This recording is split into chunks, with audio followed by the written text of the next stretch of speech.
Hey friend, I haven't been around much. It feels like my world has been upended, and I know there is more to come. I can't tell you about everything. Not yet, and maybe not ever, but I do want to tell you a few things. I'm still grieving. I'm grieving a grandfather I hardly knew, but one who I see now was a lot like me. David Albert Dykstra was a quiet man. He loved his family and his friends, and knew how to make silence a sweet companion. For most of the time I remember him, he was partially deaf, and so I found it even harder to communicate with him. He loved ships.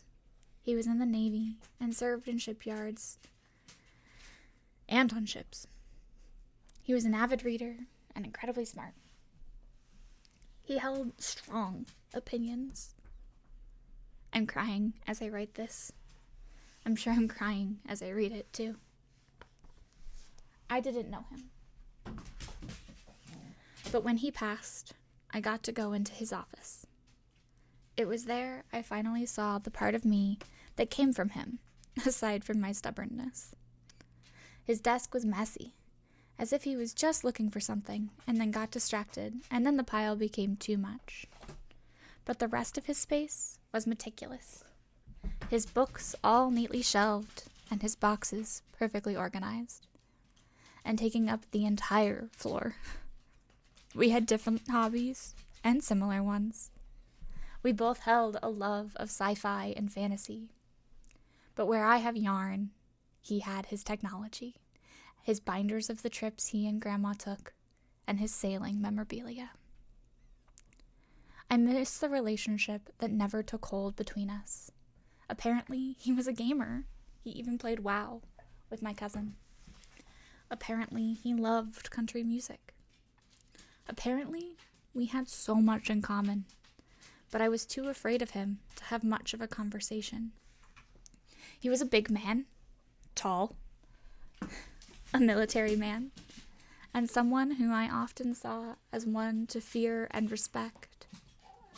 I wish I would have loved him more when he was here, instead of now that he's gone. I've always been pretty pragmatic about things like this, about endings. You get that memory, I get this one. I fought hard for a memory, and I hope he knows how much I appreciate it.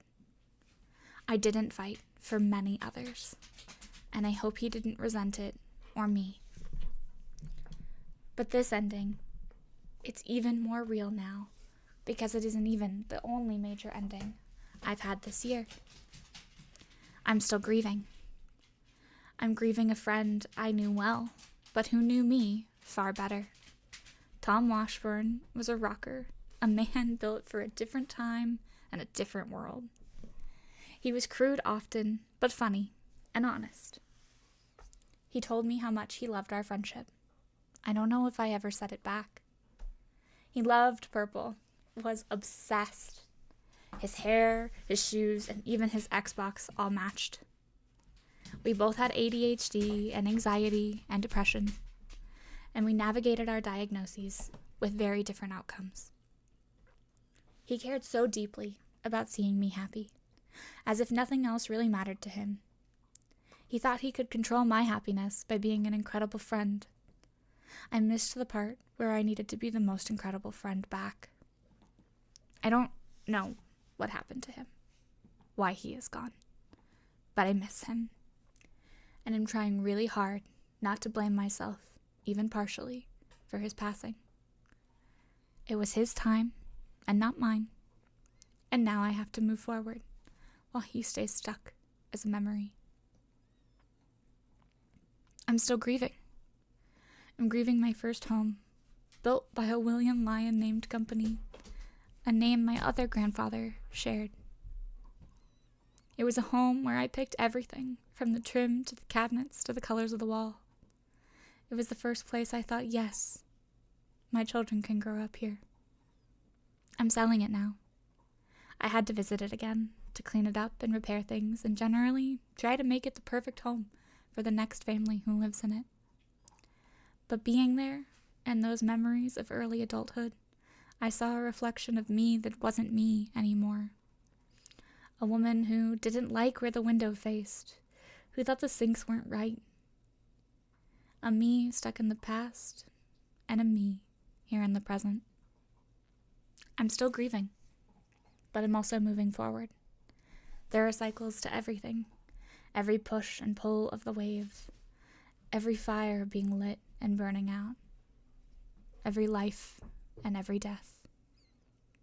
With each circle that spirals, I push forward to the next cycle. I loop and repeat and learn.